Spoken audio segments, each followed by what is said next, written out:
Is Hot Girl Summer still happening this year? How many carbs are in a White Claw? If I squat every day, will I get a dump truck? I'm Shay. I'm Leah. We are Two Tone Training. You're listening to Don't Tone Alone. Bro, what's your Whoop score? 37. 37. Mine's 58. Shay? Shoot. I don't even know. Open up the app, bro. Guys, wow. It's like you're new here. It's like I'm new here. Yeah. My goodness. Guys, I have two phones going right now. I have my work phone and my personal phone. So there's just a lot going on. I got two phones. Okay, so you're at a 46. So are you Justin, are you the lowest? Yeah, 37. Yep. Okay. 27 the day before. I feel like there has to be like a punishment for that.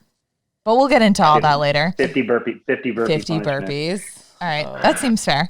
To a Star Jack. Yes. Okay. So if you're wondering who has a 37 Whoop score, it is Justin LoFranco.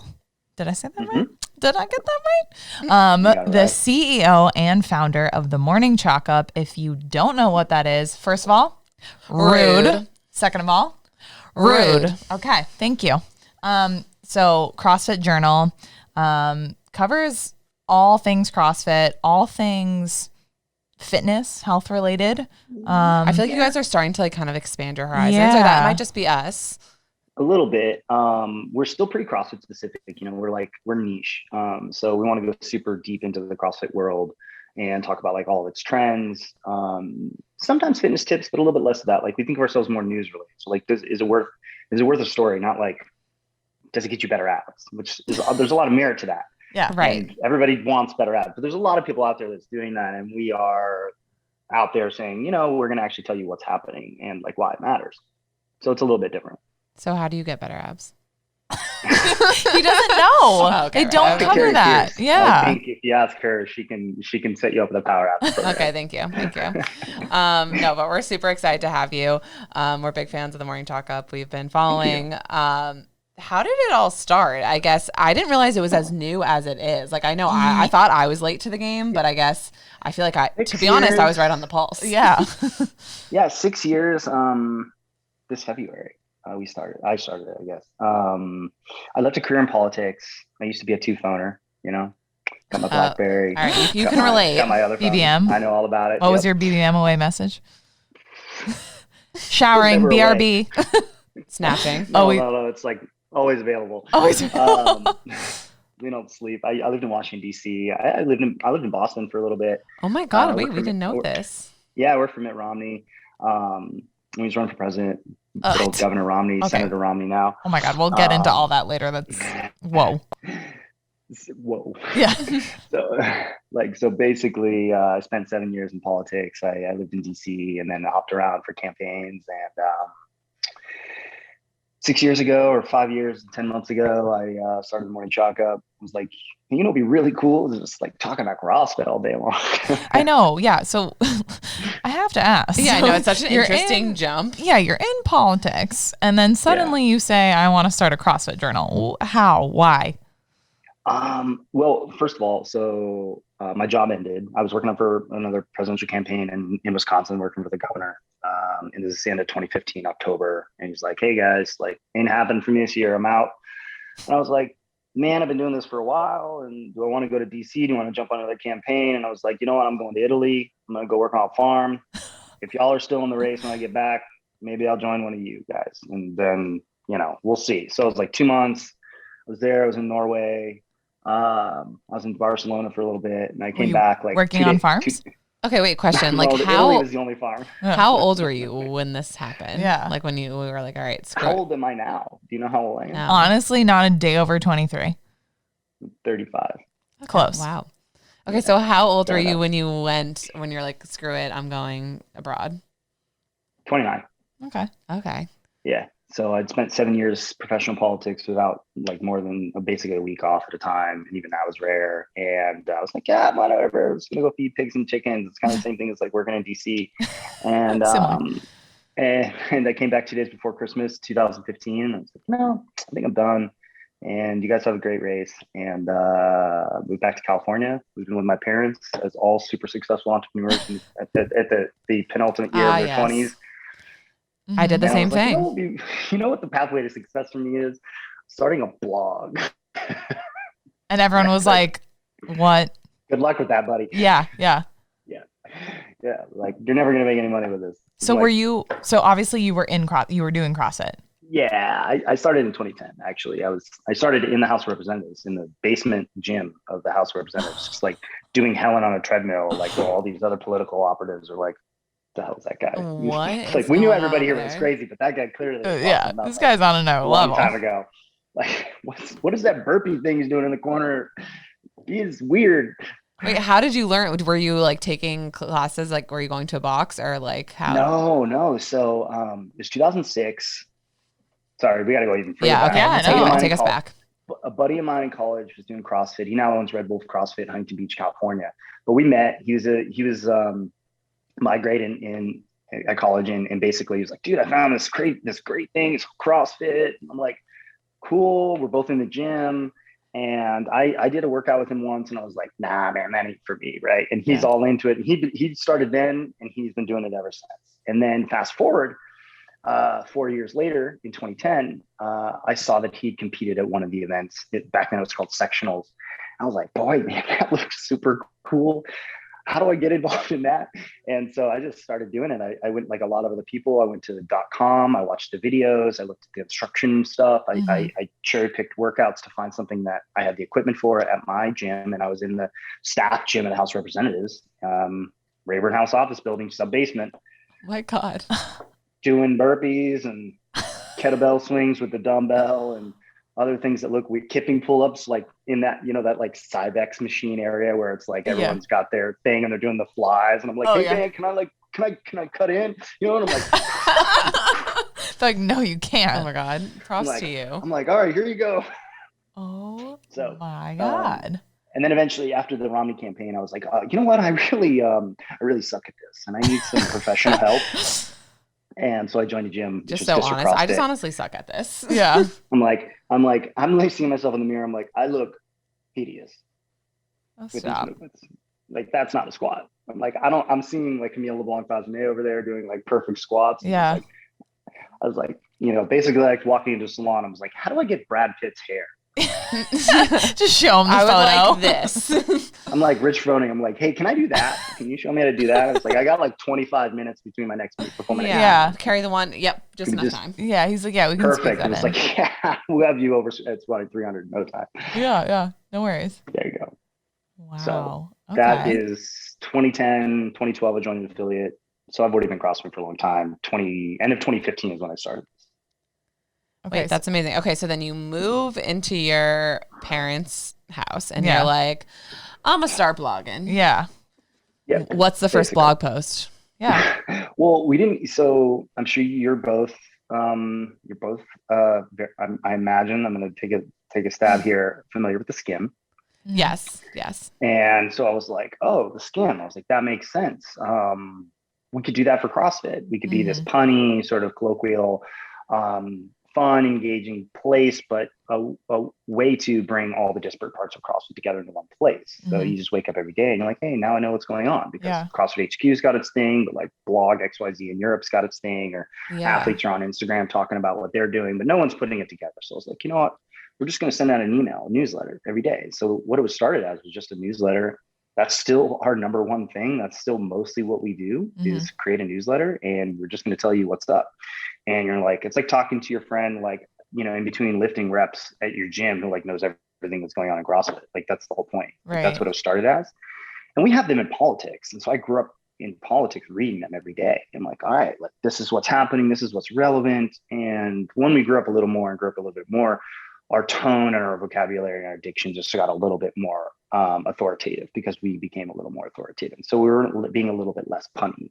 We're being more like, this is actually what the hell's going on. Right. Like, because we're in the room, or we know that, or we're on the phone with somebody, or we're talking to an athlete. It's like, we're not BSing you. We're not just, but we're also trying to have fun and like pump up the community and just like good vibes for everybody. But then also it's like, here's what's up. Wow. So I guess now I still kind of want to break down this journey a little bit. So you're posting this blog post. When do you so was there any point where you're kind of like, all right, no one is reading this. Yeah. No one even cares. I feel like that a lot about things what I say. What do I even do? Yeah. Right. Like it's sort of the hopeless journey of the internet, which is like, is anybody out there? Yeah. It's like watching Julia. It's me, Margaret. Juliet, right? Like that movie, Julia and Julia Child. Yeah. Yeah. Is anybody reading this? And there's like nobody commenting. It's like that sort of mindless journey into the world of the internet. And one of the things I started with is we actually had no website at the beginning. So no website for the first year and a half. We were only a newsletter. So we only sent out an email every day. And that was it. Every day. That's a lot of content for one person to pop out. Yeah. 7 days a week for like the first like month and a half or something. I was like every day. I went all in, obviously. And so what I had was an email list of people and from a previous CrossFit blog I'd started. And you can like sign up on WordPress. And so I like harvested all those emails and put it into MailChimp, started emailing them out, and just did this thing. And then, I emailed a couple of people from CrossFit HQ. I put their email addresses on there to kind of spam them a little bit. And no shame in the game. Just, No. I'm like, internet really jammed. I'm like, and they're like, well, this is kind of interesting. And like, there's some value there because they are putting things together that like, we weren't even writing stories yet. We were just aggregating the world and just telling you this is what's happening. And these are in buckets that people could digest and be like, here's big lifts, or here's upcoming events, or here's, new videos that have popped up, and here's some context about why those things might be interesting to you. So we started with that. And so you can look at the open rate, you can look at the engagement rate. And then I just kind of like word of mouth, like forward this to a friend, like, hey, would you just like forward this to 5 people? Just do those like personalized messages, and just grew a little bit more. And then eventually like I put like, I don't know, $500 in advertising. I liquidated my government pension. And I was like, yeah, here's some ad money. And did you have like an end goal? Like when you were like, I feel like I'm guessing your first goal was kind of like brand exposure. Like, let's just get the word out. But like, what was like, did you have a vision of like what this was going to turn into? Well, it was sort of like a Jekyll and Hyde situation in the sense that I was also doing like a lot of digital consulting to like make money. Cause like I knew this was going to take a long time. So I came up with this idea and I was like, well, this could be a good example of what I could create for another company and help them spearhead if it turned into something that was somewhat successful. So I was even creating with this concept that it could be just lead generation, not that it's going to be like the Skim or the Hustle or Morning Brew or Axios of CrossFit. That it's just going to be something that people think is really cool. There's some loose monetary capabilities there, but it's a lead gen being like, hey, look what we created over here, like from scratch, and built that. I was actually trying to go more towards the agency model of being like an agency creative and like building a small boutique shop. And so I was still in that Jekyll and Hyde situation. And eventually I was like, it was like more than a year in. We didn't make any money until like end of year 2 or something. Yeah. It was still just a hobby. We're learning that as a startup real quick. Yep. Super big hobby. Like fully committed to it. I'm like missing birthday parties because I'm like, I gotta do this thing. I got a blog today. I'm sorry, They're Timmy. like, but it's funfetti cake. And, well, that I would actually. Yeah, no. You're like, okay, I would stop everything for the funfetti cake. I like that cake. Like anybody who knows me knows I hate cake except that cake. Really? We had a feeling. I knew that. Cake, I'm all about it. I'm like, you know what? Box cake all day long. Like you can just leave the sheet pan. I'll eat it. Oh my god, that's so funny. Yeah. So we digress. What was your question? Digressed. We were on this journey of what you thought it was going to be. Yeah. Well, what was like the end goal? And, and you were like, I needed to make money. And well, I was like, my consulting work is taking a lot of time, but you have to be disciplined, passionate, dedicated to move something organically without money, without like any seed funding, without an audience that's pre-built in for you. And so like, I'm not going to stop. Like I'm dedicated to the task at hand and we're going to pour into it. And it could still be a lead gen. It was like 18 months in. We just gotten a website and like, this could still just be a lead gen. Like we're not even selling advertising. We said no to all advertisers. We're like, we're just not taking any money. We just want to make this, we want to feel it out first. And then, it started to get a little better, but like it made like the first year we made money, we might've made like 30 grand, which obviously isn't going to get you very far. And you're still eating ramen at that point. Yeah. Yeah, or my parents were cooking food for me. Yeah. I think it's more like it. So She it's like good not even is- ramen. It's Your Wait, parents is mom a good good cook? Yeah. Mom or dad? She is, but dad's a better one. Oh. Yeah, What's his signature dish? Jeez. He's kind of a foodie, so it would be tough to nail that down, but he likes to experiment with lots of different foods and like loves doing pasta and gosh, I don't know. Leah, I feel like we're always trying to like score ourselves like a dinner invite. Like, can we come over? I'm like, what's his signature dish and when can I come over? If you guys like barbecue, meat, roast, So do we like barbecue? wine. Say less. Oh, yep. We're there.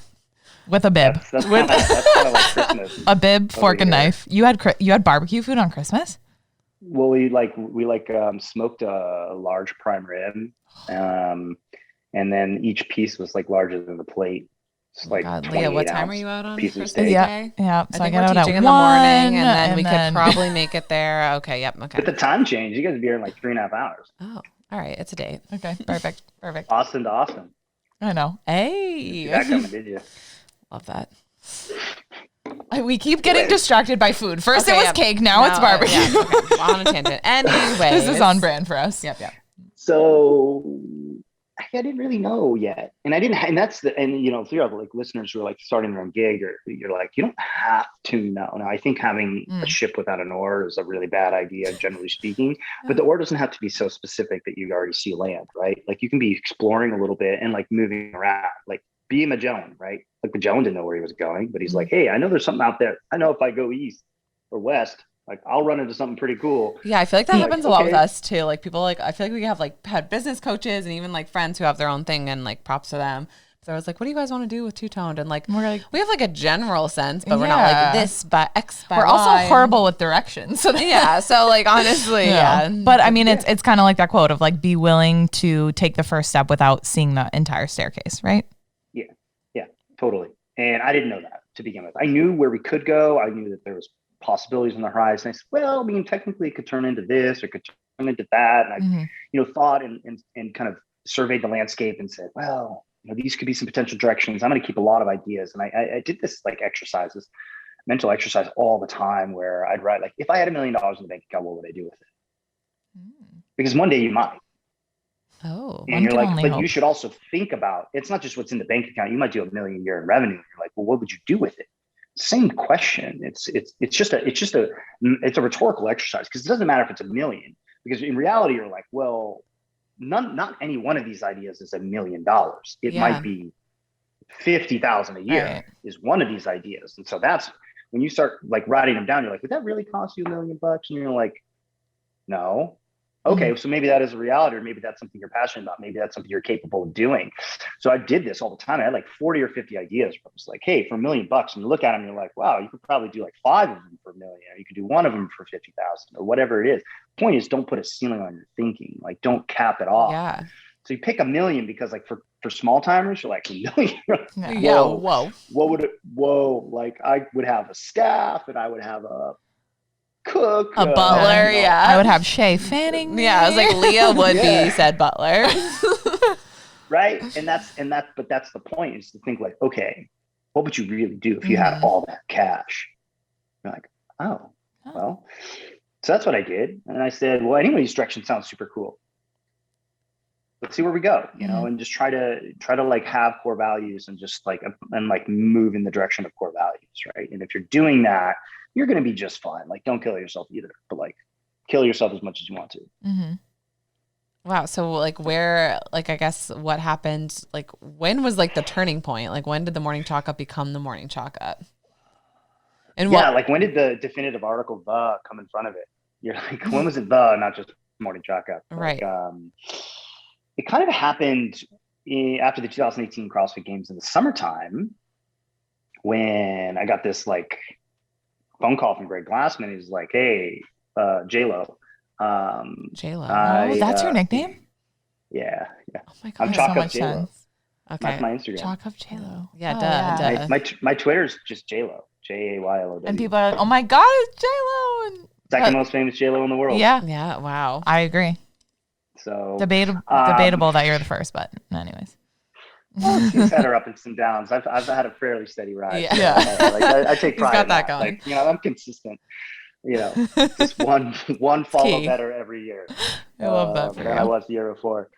So I get this phone call. He's like, "Hey, JLO, I'm gonna start changing the CrossFit games." And I was like, "Whoa, I need to get my audio recorder." And I'm on with the CEO at the time and one of his advisors and stuff, and just laid for like an hour and just like laid out the whole like restructuring the games plan and everything like that. And I was like, is this embargoed? And like, no, you're good to go with this and stuff. And like, we were the first people to tell the whole world, like CrossFit was completely reorganizing its entire game structure. So like, hold on, let me get a pen. Yeah. Can you, I know there's probably a lot that happened, but can you tell us like what that shift was? Like, what were the big things? Yeah. So, I mean, basically, the CrossFit Games have been a three-tier system or three-stage system. It was the open, regionals, and then games. And then Greg was like, what we're going to do? We're not going to host the regionals any longer. Instead, we're going to sort of open the marketplace up to other partners, and we're going to allow them to create their own event. And there's going to be a pathway to qualification through their event. So it'll go open, what's called sanctionals, and then the CrossFit Games. So it was similar, but instead of CrossFit controlling the entire ecosystem, there are now outside partners who could set up events, and then athletes could qualify and compete at those events. And then those athletes that placed well enough would get to go to the CrossFit Games. And this was just a big ecosystem shift for everybody. And so when we published a story, it was like 500,000 visits in one day. But like I like called Eric. I was like 30 minutes beforehand, our CTO, and I was like, "Hey, Eric, like you need to buy like a rack." And Eric's like a super dry guy, so he's like on the phone with me. He's like, "Why?" Because we never hit trap. It's like I'd never asked him to do that before. He's like, it's like dry eyes. It's that kind of voice. Yeah. I feel like you're nailing it, honestly. Like Bueller, like the whoever the teacher is in that movie. Yeah. You think of that voice, it's like, why? Mm-hmm. Like, and I'm like, and I told him, he's like, "Oh, okay." So we bought like a rack. So that we didn't go down. And it was like 5,000 people concurrently for like 12 hours on the site, which is a lot concurrent. That's very high. Mm-hmm. It's like 500,000 visits in a day. Yeah. And people didn't believe us because we'd never been in a position of breaking news before. And when we had all major communications about CrossFit had always come from CrossFit. And so we had this opportunity to do that. And how I actually got there is the better point, which is we'd set ourselves up for success by doing really good work for a long time and establishing a relationship with the one person in the room that mattered, which was great. Mm-hmm. So like, I have his cell phone, he has my cell phone, and sometimes he gives me a ring and he likes me. So when he decided he was going to communicate with the rest of the world, I was the first phone call. And sometimes you just get lucky. And sometimes you set yourself up for success by working hard and doing, going the extra mile when it counts and when it matters, and putting yourself in a position to get that call and then knowing how to deliver on it. And I told that to the team. I was like, have you not done good work? We couldn't have done anything more than what the first story was. We couldn't have taken it further to the next 10 because we just got lucky once. But instead we were actually prepared because we were good. We knew what we were doing. And so that was the moment, right? And now all of a sudden it's like, we're now the one person telling you exactly what's going on the planet. And it turns out it was all true. And maybe we should be paying more attention to what they're writing all of a sudden. So now it's like boom, boom, boom, boom, boom. So was it that same day the story breaks and then you're like, "Mom and Dad, it's been real. It's been and real." And you hack up the U-Haul. And I had moved out. Okay. Condo, and I had moved out at the time. And I remember because I was like, I'd only been in my condo for like 6 weeks or something. Yeah. Okay. I was like, this is either going to destroy us or it's going to make us one or the other. So there's no in between. No, there was no in between. And that's when we kind of took off from there. And, our site spiked from something like 500,000 visits the year before to like 500,000 in a day. And that year we probably ended with like 2.5 or something. And then the next year it was like 10. Wow. Million. So we're like, oh, wow. Okay. I guess we're driving a lot more traffic now. And so that was cool. And that was kind of the moment. So that was where you saw like that exponential. Yeah. And I think, that's a great life lesson though, that you guys were prepared for that moment. I mean, you can call it luck, you can call it whatever you want, but there's a right reason. Place, right time. Yeah. Sure. But like You were prepared. No, it was hustle. That definitely went into that too. But talking about monumental moments, so that was one monumental moment. But I feel like also for a small business, what I'm thinking about, like what's even just like hiring a part-time staff for us was kind of monumental. First getting an intern, I think, and then going to part-time like consulting. Yeah. I mean, we outsource for like video and some of our video stuff. Yeah. What about you? Like, what was your like first hire and maybe some of the other monumental moments?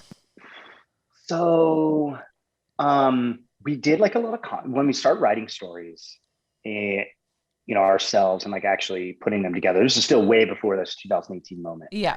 We found like contract writers to like occasionally put together some kind of story bit and stuff. And it was like a huge thing. And you're in this position of being like, I can't really afford it, but I need to afford it. Yeah. And also, now I'm managing somebody, and now I'm having to grow up as an adult. I already managed people before, but this is your own ship, right? Like, it's different. It's like you're the parent, and you've got to like make it all work, and it's all on your shoulders. And so that was I'm glad I started small, because I wouldn't have been prepared for like actual adults like asking me for guidance or direction. That would have been terrible. Like if people's careers are tied to my ability to guide them, we're all screwed.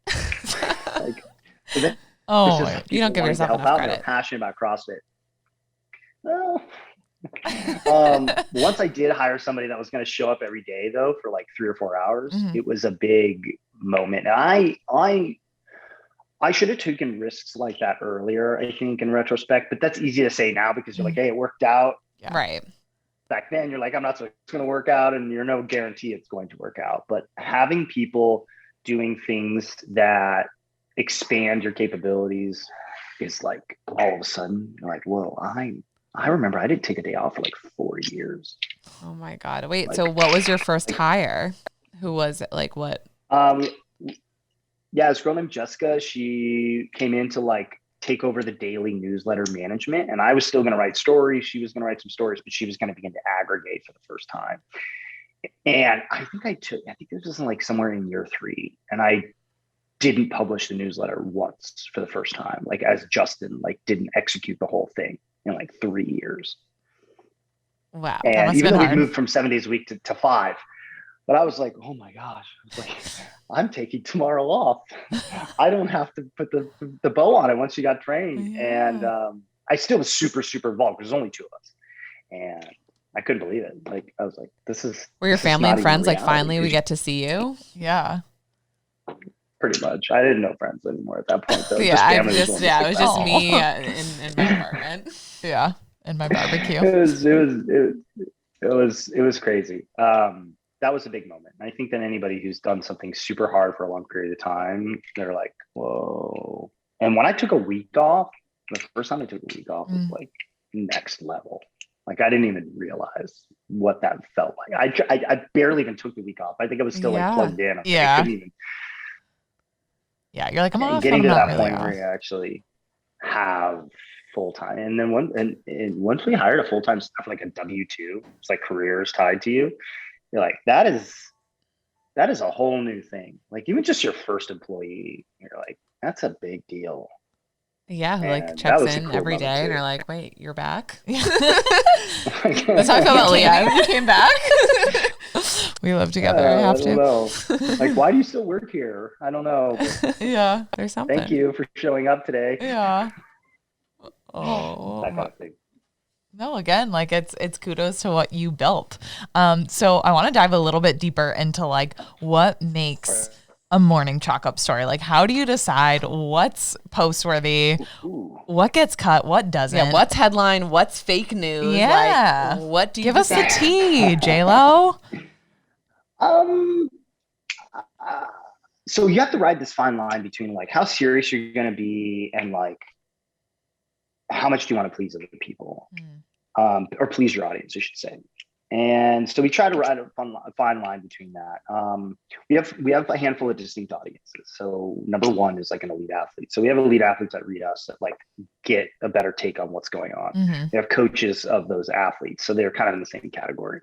You have regular everyday coaches, like coaches that coach in a gym, not of elite athletes, just coaches of gyms and owners, right? So that's another pocket. You've got the other media components, the people that work inside of media, inside of CrossFit industry, podcasters like yourselves, videographers, other storytellers.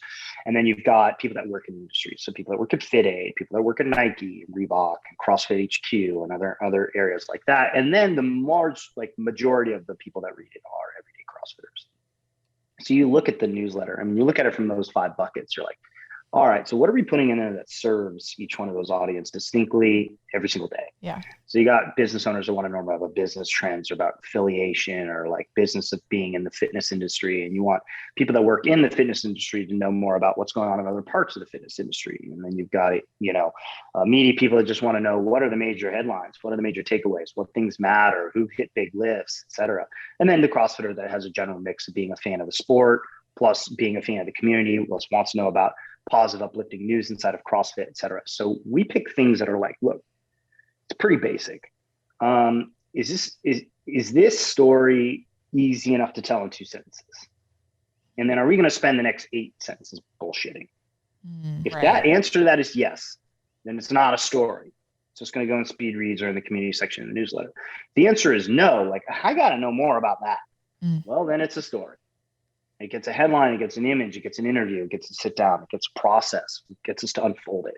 So when people come to us, it's like, all right, look, like if I can sum all this up in 2 sentences and we're not writing a story. If I got to know more about when Matt Frazier went to, a correctional facility in Colorado to observe a CrossFit competition that happened inside of a prison, well, then I have a lot more questions that I'd like to have answers to. I got some questions. Right. And so you're like, hey,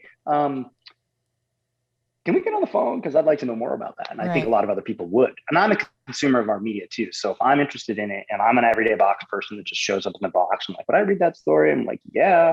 So write it. And that's what I tell our writers. Everybody that works for us works out an affiliate. I'm like, would you read that? No? Okay. And Shred it. How many people do you have working for you now? How big is the team? So the team is like 6 to 8 writers and contributors in the writing sphere. So we have like a columnist, we have 2 columnists, we've got 1 practically full-time writer, and then a bunch of contributors in different areas. So like some are more sports contributors, some are more community contributors. We were at one point like 9 or 10 on the writing staff. And, because it's ebbs and flows. Some people are like, they come in for a year. Some like Tommy's been here for 3 years. Emily's been here for like almost 3 years writing for us. And then the other parts of the team are more administrative. So you've got like sales, social and community management, tech, accounting. So part-time, me, part-time. Yeah, just put in a few hours. Yeah, and stuff like that. So the Rotter team is like a dozen. Wow. So I think we met, I guess, or like got introduced. Well, one because of social media, but through Patrick Clark. Yeah, Patrick Clark. Yeah, he's in Dubai right now covering competitions. That man is always on the move. I feel like our podcasters are like sick of us talking about him, but like he truly it's funny. We met through Instagram, and then I think like through him have kind of made a bunch of other connections, and it's just been like really cool. And somehow we've gotten like sucked into the CrossFit world, but we like love it. Like Lee and I spend our free time like watching YouTubes on just like CrossFitters. Yeah, Lottery Bros on. Those are good friends. Yeah, I love those guys. I love Mars and Lieber. Yeah, they were awesome. And we had Luke Parker on last week who killed it. And he's also in The Bachelor world. So we're big fans. Yeah. Do you watch The Bachelor? Actually, I do not. I have to admit. Just when we thought we liked you with the fun patty cake. And now we found ourselves going to Wadapalooza in Miami. Oh, nice. Are you going? Good. Yeah. Are we meeting? What's up? TBD. I'm supposed to go ice climbing. I know you're a big that climber. week. I'm a dabble. I'm supposed to go ice climbing like on the 20th or something to like the ice festival in Colorado. Oh. And but now that you know that two-tone training is going to Wadapalooza, you're going to be changing your plans. I haven't said no yet. Okay. It's a serious consideration. I know some members of the team want to go, and they'll probably end up going. Maybe I'll go for like a couple of days and not go like the whole weekend. Okay. All right. Well, maybe I'll go like Thursday, Friday. When you go, we're there Thursday, Friday. We'll bring you some merch. It'll be a time. Yeah, we'll get you. You can go. Get you some two-tone. Absolutely. Merch. Promise. You'll be the first. You'll be my first phone call. I love it. So athletes, writing stories about athletes. Who are some of your favorite athletes to write about? Are you like really close with any of them? And like, does that make it hard sometimes? Like, I'm sorry you had a great lift, but like, this that person form was, not so hot. That's a tough one. All right. So my background's in communications. I came from political comms. So that's dealing with the CNNs and Foxes, ABCs, MSNBCs, New York Times of the world. But I wasn't a journalist. I was on the opposite side. But what they tell you when you go to comms school, whatever that is, right? That's showing up on the day and then start having somebody teach you the ropes is. Reporters are not your friends. Doesn't matter how many times you've gone to a bar and got drunk with them. When given the opportunity, they will screw you. That's the first thing everybody learns in political comms. Now, there's a much more cutthroat world when it comes outside of sports reporting or niche community-based reporting.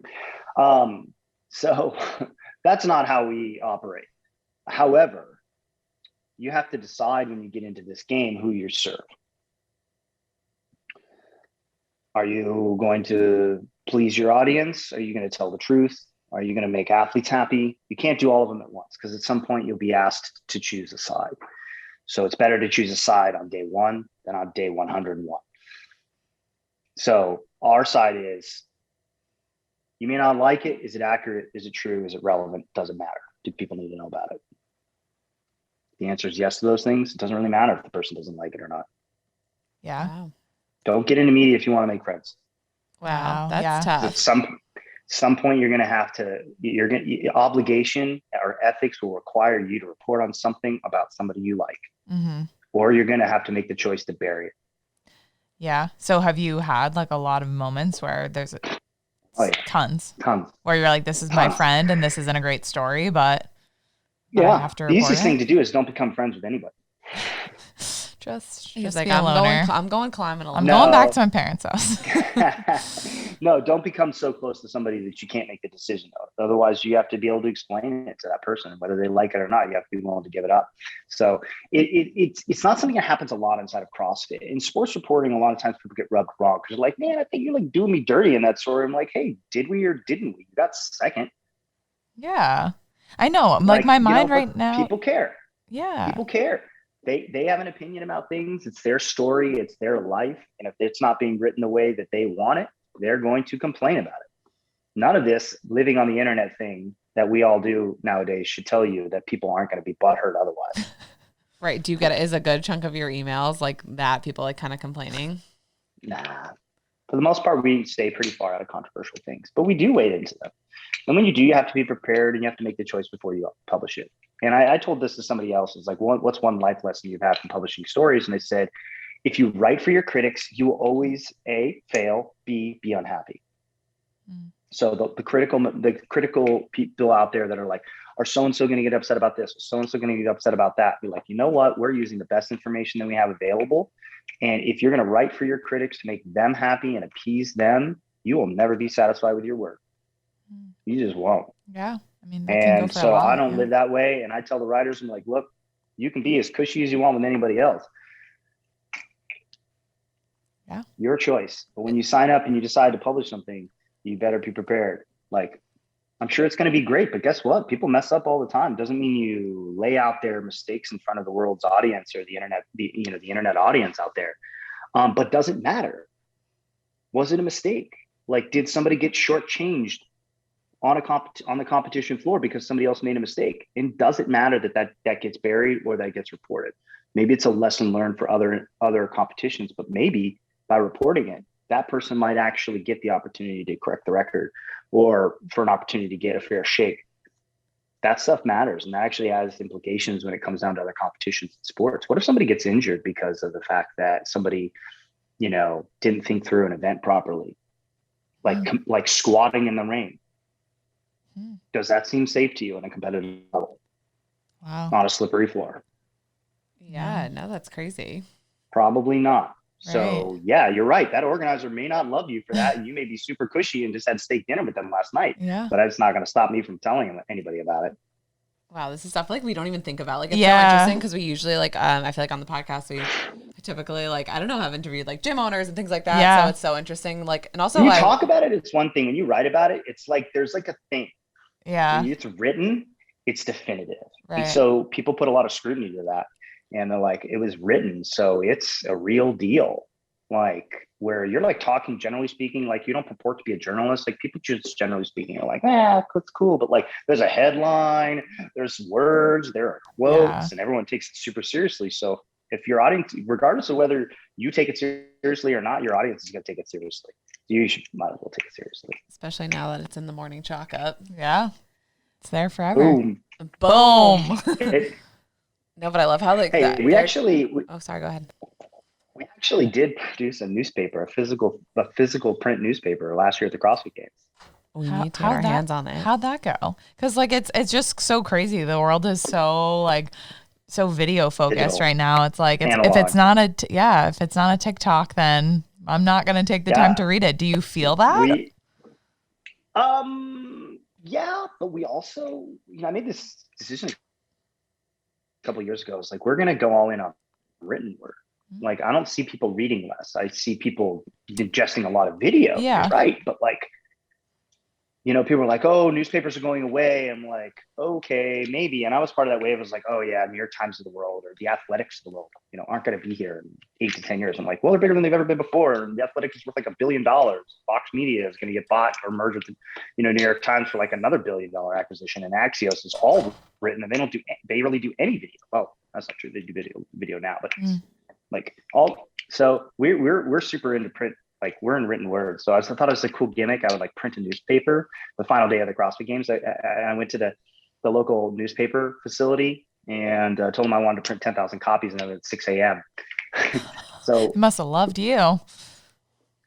Yeah, it wasn't cheap, but it was worth it because it was fun, because we saw people all around the stadium like opening and reading a newspaper, and the stories were all up to date. Like, we had photos and everything. So cool. Like that's so cool. Oh my gosh.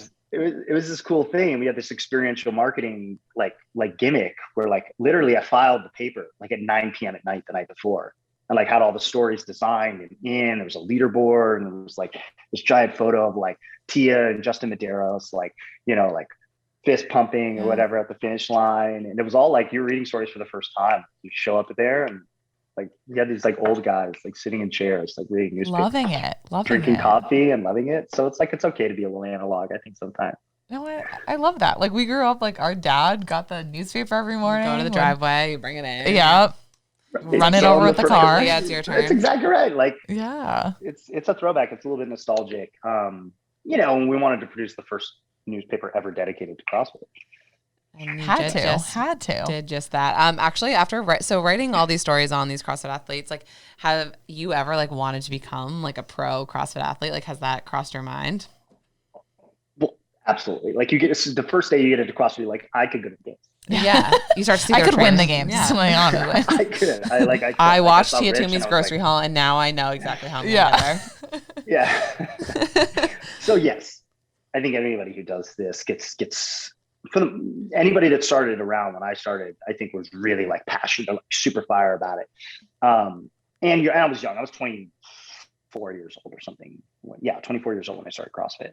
So of course, but reality set in, and I was never going to do that. So you climb, which is very challenging. It's extremely challenging, and I've actually really wanted to take some pro athletes climbing with me. And like get them up to super high altitude and fine, we'll go. Fine. Stop begging. Stop. Dinner, then climb. Climb, then dinner. We can play around with it. But have any athletes? Like, have you taken them or no? Not yet, but I've talked to a couple pros. It was like, hey, would you be willing to like go out and like maybe climb like Mount Kilimanjaro? I feel like Matt Frazier would be all about that. He would crush it. Yeah. He's an unstoppable force. But I've never asked Matt. I asked Danny Spiegel. She's from Colorado. She's a huge outdoors. Yeah. She's very outdoorsy. And I was like, do you want to go climbing? She's like, hell yeah. It's like, as long as we stop the trucks first. Oh, Hey, climbing. So I went to like a rock climbing gym, and like I didn't even like go on the harness. Like I was like 2 inches above the ground, and I like thought I was. Yeah, like, there's a video of Shay like in literally holding on for dear life, terror, and it's like you look, and she's like actually like not even 1 foot off the ground. And you're like, okay, calm down. It's like what we call like cat clawing, because like, you know, when a cat's like hanging on a like a couch or something, it'll look like Yeah, that was me. Her. Yeah, can we insert meme gif right here on the highlight? Oh my God. totally. Yeah, no, but so climbing coming soon. Coming soon. Two-tone takes on the mountains. Takes oh God. on. We have lots we gotta put you through a 2-tone I think workout. you could sell a retreat on that. You know, people would pay like thousands of dollars to like climb the mountains. You guys, you just need a couple pros to like lug up the gear and Sherpa it for you, and y'all can just like have fun with your friends. I appreciate your faith in us. Yeah, that's really kind. You're from Boston. You're used to the cold. Yeah. Oh, yeah. True that. But so for people who kind of want to follow in your footsteps, I feel like not all of our listeners are like necessarily like athletes. They definitely have some probably interest in fitness, but there's so many different, like, avenues you can take when going into the fitness industry. So someone who wants to go into more of like the writing side and follow in your footsteps, what advice would you give to them? Man, that's a tough one, because look, I think if you want to be in anything, I think you should look at who's doing something well. I tell my staff to be sponges for anything that they come around. So sponge the world around you, right? You can learn things from anyone or anything if you're teachable. And so, you know, it's like, well, when I first started this, I looked at, well, like not just who's good at writing in CrossFit, like who's good at writing in general, or who's good at writing at this style, or who does things well in this area. So if you're in athletics, like, you know, Matt Frazier, I just finished reading his book that comes out next month. And, you know, hard work pays off. So he's like, how, you know, he looked at these deficiencies that he had in his own career athletically after his big loss in 2015. Big loss. To him, it was a big loss. He got second place. Right. But like, we're like, oh, wow. And he's like, yeah, he's so upset about himself. And he was really bummed. And he looked at his deficiencies. He talks about this in the book. And he's like, man, I went out and like, I swallowed my pride. I went to like my high school like football coach that was like also the track coach. I'm probably butchering the story, but he's like, and I went and ran with high school kids. Awesome.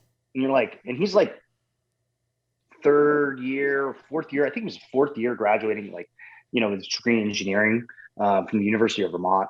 Probably butchering that too, but sorry, Matt. He's like, you got the story wrong. Yeah. But he's like swallows pride. He's like getting beat by like kids running because they're good at running. But like it forced him to learn to run right, to sprint right. And he's like, okay, well, what happened the next year, right? 2016 CrossFit Games, that famous clip of Marson Sawyer's running and like beating Frazier. But like, who's the guy in the lead? Man, that's Matt Frazier. Fast forward to 2020 CrossFit Games. Who wins the sprint sled event? Well, that would be Matt Frazier. You're like somebody who didn't know how to sprint, didn't sprint well, now is winning all the sprint events. Well, why? Because he looks at his deficiencies and said, hey, who out there knows how to do something like that? And you swallow your pride and you're like, hey, buddy, I know you're coaching like 7-year-olds there, but I could really use some help swimming. Right. And it's like, right. And so if you're going to be a learner, you have to put yourself in a position to A, admit you're not an expert, B, learn from other people, regardless of who the teacher is, right? So like there's world champion swimmers out there that are like 12 years old. Right. Think they can teach you about something, or are you too good because you're 27? Right. I think there's definitely something to be said about those athletes. The best athletes in the world are willing to put their pride aside and learn from anyone in order to get better, because that's all they really care about. Yeah. And so if you're of that mindset, generally speaking, there's somebody out there that you can glean information from, even from my competitors who I look at what they're doing. Yeah. It's like there's no reason not to do that. And like we're not this like uber competitive environment. We're all like chasing after ratings and stuff like the TVs do. Mm-hmm. But I look at what other people publish or put out or video wise, like, man, that's smart. Yeah. Right. Like that makes sense. Like, all right, cool. All right, like here's how we could do that like that. Like you don't have to stop learning because you're out of school, right? I think if you go to university and that's the path you decide to take for your own education, the one thing people always like, why do you learn math? It's like learning how to do something different and thinking about a system and a problem and solving it in a way that you may not like. World is like that. Life is like that. Like walk into a math class and be able to figure out a problem on your own. man, that's a skill. It's like, who cares if you don't know how to do algebra? Like, I forget the quadratic equation. Like, I don't remember what it is. What? I So like solving problems is life, right? You know, like, okay. When if I had kids, like I couldn't help my kid with algebra because like I don't remember anything. It's like, yeah, but you know how to solve problems, right? Like for yourself. Well said. I already know. Highlight. That's a highlight right there. Oh my gosh. No, I think people are going to get a lot. That's the trailer right Boom. there. Yeah. I think people are going to get a lot out of this, and I know I did. But we end up every. Wait. But I have a question. Yeah. You guys. Where did the name come from? It's kind of funny. We went through a few different names. Yeah. But don't you think it's clever, right? I'm going to take credit, Leah, I think, for this. Yeah. Yeah. I mean, yeah, we went through a bunch of different names. I don't even know, like, I'm trying to think of some of the other ones we went through, like City Sweatwork or something. Yeah, it was one of ours. We like talked about popping in different cities, and then we tried to do something with our names, but it like didn't really work. And our last name is Dowdy, which often gets duty. And so that's just not cute. So we're like, what's something with two that also has to do with like fitness and then yeah, it took a few tries, and boom, one day I woke up late. I think I like woke you up, and I was like, it's two-tone training. That's what it is. I was like, originally we just want two-toned, but then that was like taken like by like a shoe company or something. So yeah, out came two-tone training. Yeah. And do you live together? We do. Are you roommates? Wow. We are. We work together. Which one's older? Guess. Leah. No. Shy. 27, 25. Wait. Oh, I thought you guys were twins. No. And we get that a lot. Yep, no. And we can't say we like hate it. Or else JLO, it would have been two-tone training twins. Two-tone training twins. We would have added on that makes sense. That actually, that's very alliterative. Yeah, I love that. Alliteration is the name of the game. You know, it's also like TOO. It's a little bit of a play on words. Yeah. Two-toned. Right, exactly. That's exactly. So clever. We're like two-toned.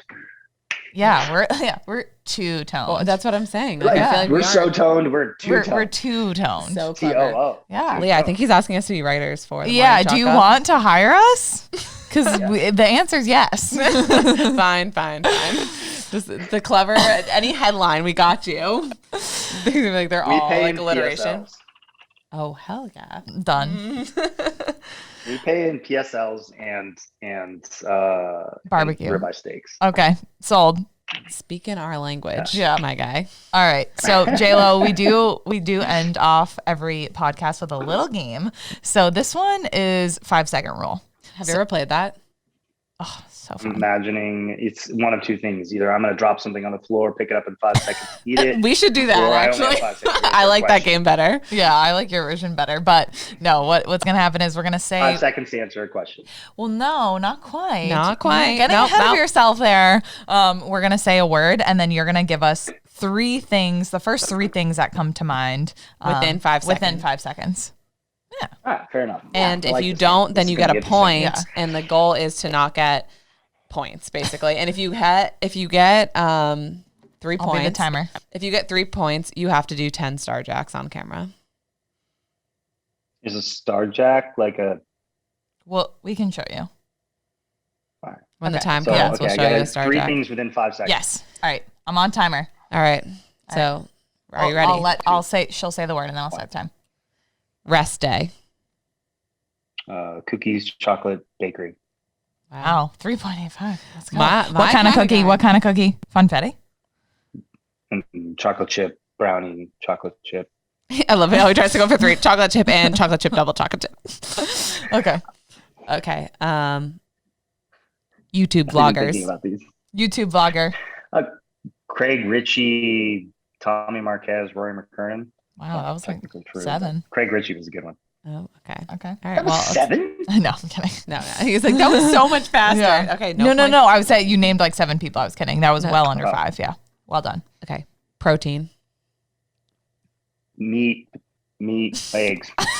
You doubled down on the meat. I'm giving you a point. You just got yourself a point. All right. Podcast. Two-tone, Talking League Fitness, and Joe Rogan.